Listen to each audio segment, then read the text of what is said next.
Jai Narayan, good morning dear student. In today's class we are going to start with the topic that is entropy of different processes. अगर different process होते हैं तो वहाँ पे entropy हम कैसे calculate करते हैं, we are just going to talk about this. देखिए ग्राफ से हम समझते हैं प्रेशर वर्सेस वॉल्यूम का ग्राफ है.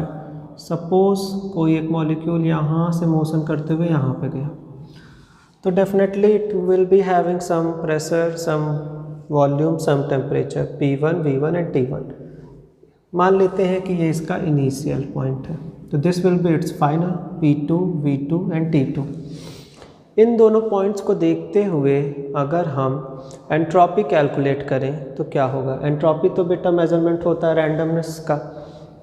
चलिए सबसे पहली चीज़ एंट्रोपी जो होती है वो डिपेंड करती है रैंडमनेस में. ये बहुत इंपॉर्टेंट है, चीज़ को याद रखिएगा. एंट्रोपी एक स्टेट फंक्शन होती है. स्टेट फंक्शन वो फंक्शंस होते हैं जो फाइनल एंड इनिशियल पॉइंट्स पे डिपेंड करते हैं. फाइनल एंड इनिशियल, फाइनल और इनिशियल के बीच के डिफरेंस पे डिपेंड करते हैं. एंट्रोपी का फॉर्मूला भी हमने देखा था. यहाँ पे टेम्परेचर कांस्टेंट है तो उसके लिए हम लोग निकालने जा रहे हैं. ठीक है, टेम्परेचर कांस्टेंट है, इसके लिए निकालेंगे. एंट्रोपी का formula change in entropy that is equal to del Q by T. ये चेंज है. और स्मॉल अगर हम चेंज बात करें तो integration of D S that is equal to DQ by T. क्योंकि चेंज की बात हो रही है तो फाइनल माइनस इनिशियल होता है तो entropy of final minus entropy of initial that is equal to integration of DQ by T. First law of thermodynamics हम लोगों ने पढ़ा था. du is equal to del U is equal to del Q plus del W. हमें इसके respect में चाहिए ना ds या d डेल्टा Q के रिस्पेक्ट में हमें चाहिए. ठीक, तो हम देखते हैं. ये था हमारा फर्स्ट लॉ. du क्या हो जाएगा, हम स्मॉल चेंज की बात कर रहे हैं तो डेल्टा की जगह du that is equal to dq plus dw. तो dq की वैल्यू चाहिए, dq is equal to du minus dw. ये बहुत इंपॉर्टेंट है. इसी से हम लोग अपनी एंट्रोपी का यहाँ पे प्रेशर और वॉल्यूम के लिए कैलकुलेट करेंगे. एक फॉर्मूला और हम लोगों ने पढ़ा था change in volume. del V is equal to NCV delta T. n क्या है, number of moles. CV is what, molar specific heat constant. ठीक है, molar specific heat constant for constant volume. भी दिया है ना, कांस्टेंट वॉल्यूम पे क्या इसकी स्पेसिफिक हीट कैपेसिटी होगी मोल्स में वो. And del T is what, change in temperature. Temperature में क्या चेंज हुआ होगा. वर्क डन की अगर बात करें तो माइनस P del V होता है. इतनी ढेर सारी चीज़ों को हम यूज़ करते हुए अब इसके लिए एक एक्सप्रेशन निकालते हैं. Change in enthalpy that is equal to du minus dw by T. क्योंकि चेंज इन एंथैल्पी क्या था, ds is equal to dq by T. And ये डेल्टा Q क्या है, डेल्टा Q ये देखिए du माइनस dw. तो du minus dw by T. T से यहाँ पे डिवाइड था ना ये. ठीक है, तो यहाँ से मैंने ये एक्सप्रेशन ले लिया. देन इंटीग्रेशन कर देंगे dv by dt, dv by T minus dw by T. dv की अब वैल्यू रखनी है डेल्टा v ये है. देखिए इसको dv बोल सकते हैं. Delta v is equal to NCV del T. तो NCV del T by T minus integration of d of w क्या है, w है वर्क डन के लिए, माइनस p डेल्टा v. तो minus p dv by T. del s is equal to integration NCV dt by T. Minus minus plus हो जाएगा, p del v by T हो जाएगा. कांस्टेंट वाली value को मैंने बाहर निकाल लिया. del s is equal to NCV integration from T2 से T1 dt by T plus PV is equal to क्या होता है हमारा, PV is equal to nRT. देखिए PV के जगह nRT और क्योंकि वॉल्यूम का इंटीग्रेशन था तो वॉल्यूम dV बाई टी. अब इसको हम लोग इंटीग्रेट कर देते हैं लॉग से. तो NCV integration from log E of T कहाँ से कहाँ तक है, T2 से लेके T1 प्लस कांस्टेंट टर्म बाहर nR log E किसके रिस्पेक्ट में, वॉल्यूम के, तो V2 से लेके V1. जो एंड में हमारा रिजल्ट आया, दिस इज इम्पॉर्टेंट, ये क्या आया, delta S is equal to NCV log E T2 से लेके T1 plus nR log E V2 से लेके V1. लॉग की वैल्यू को अगर हम हटाना चाहें तो log E of x is equal 2.303 log 10 of x. यहाँ से हम log की वैल्यू को सब्स्टिट्यूट करके अपना रिजल्ट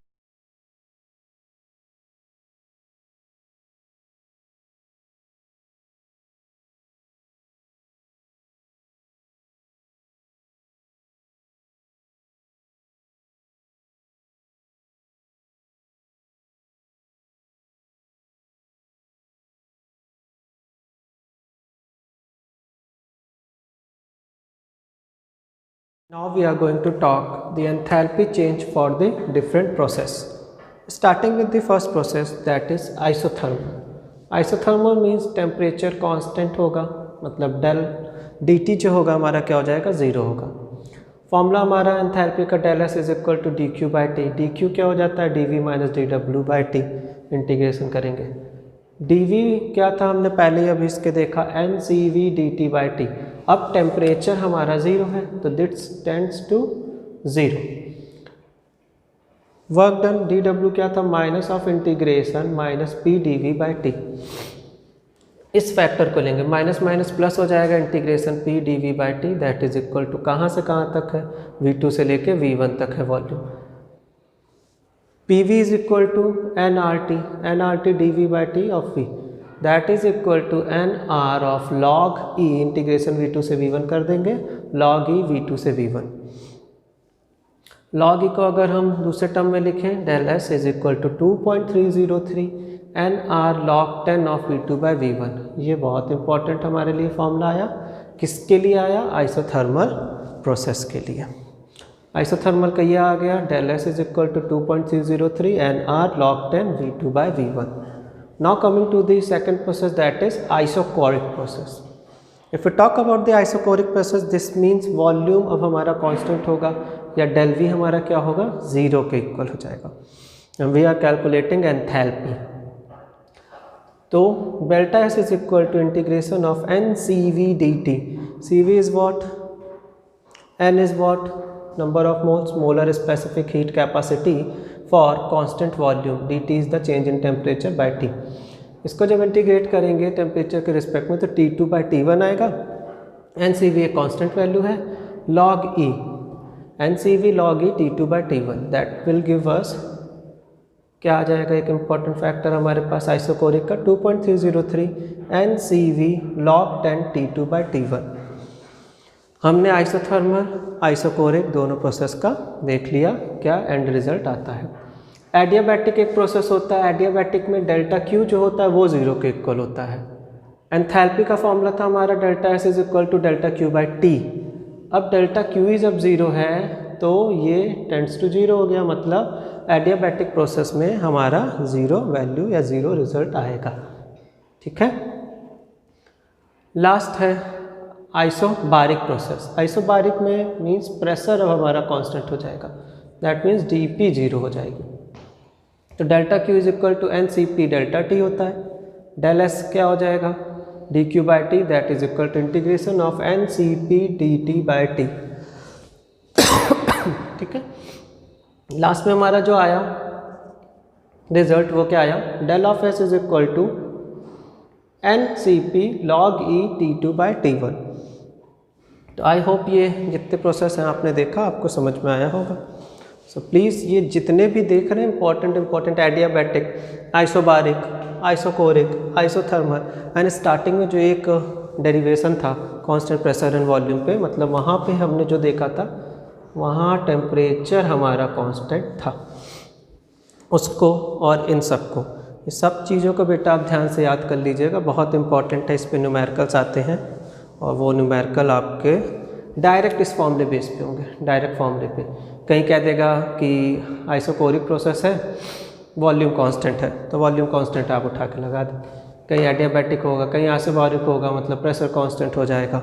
तो आपके लिए क्या है, बहुत ईजी है. आप डायरेक्ट फॉर्मूले को लीजिए, एन की वैल्यू दी रहेगी, सी पी की देगी, लॉग ई आप कैलकुलेट ही कर सकते हो, लॉग ऑफ 2. जैसे कि मान लीजिए आपको आया तो 0.3 होता है, तो log of 3 is equal to 0.4 something कुछ आता है. तो वैल्यूज़ आप याद करे रहेंगे, फॉर्मूलेज आपको पता है, पुट करेंगे, आंसर आए.